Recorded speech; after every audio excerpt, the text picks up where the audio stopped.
അബ്രോമി masala use ചെയ്തിട്ട് എങ്ങനെ ഒരു ചിക്കൻ ഫ്രൈ ഉണ്ടാക്കുക എന്നുള്ളതാണ് ഇന്നത്തെ വീഡിയോ. ഫസ്റ്റ് തന്നെ 500 ഗ്രാം ചിക്കൻ ആണ് എടുത്തിട്ടുള്ളത്.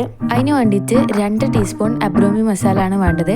ഇനി അതിലേക്ക് വെള്ളമോ സൺഫ്ലവർ ഓയിലോ അല്ലാന്നുണ്ടെങ്കിൽ വിനീഗറോ അങ്ങനെ എന്തെങ്കിലുമൊക്കെ ആഡ് ചെയ്തിട്ട് അതൊന്ന് ഡൈല്യൂട്ട് ചെയ്തെടുക്കുക.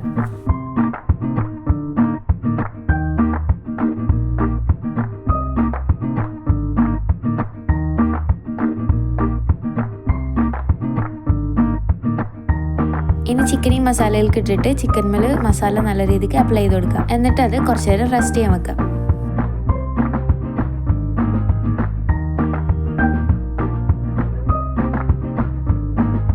ഇനി ചിക്കൻ ഫ്രൈ ചെയ്യാണ് വേണ്ടത്. അതിന് വേണ്ടിയിട്ട് ഇതേപോലെ ഒരു പാൻ എടുക്കുക. അതിലേക്ക് സൺഫ്ലവർ ഓയിൽ അല്ലാന്നുണ്ടെങ്കിൽ കോക്കനട്ട് ഓയിൽ ഒഴിച്ചെടുക്കുക. കുറേ ഒന്നും വേണ്ട, കുറച്ച് മതി. ഷാലോ ഫ്രൈ ചെയ്തെടുക്കാൻ വേണ്ടിയിട്ടാണ്.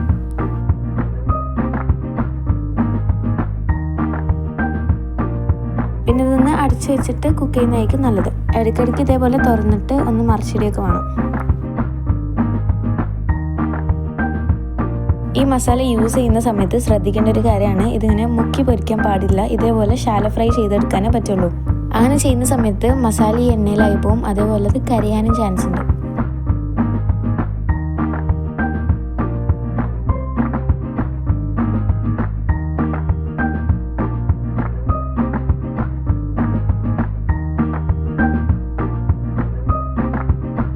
അപ്പോൾ ചിക്കൻ ഫ്രൈ റെഡി ആയിട്ടുണ്ട്. ഇനി ഇത് പ്ലേറ്റിലേക്ക് സെർവ് ചെയ്യാം.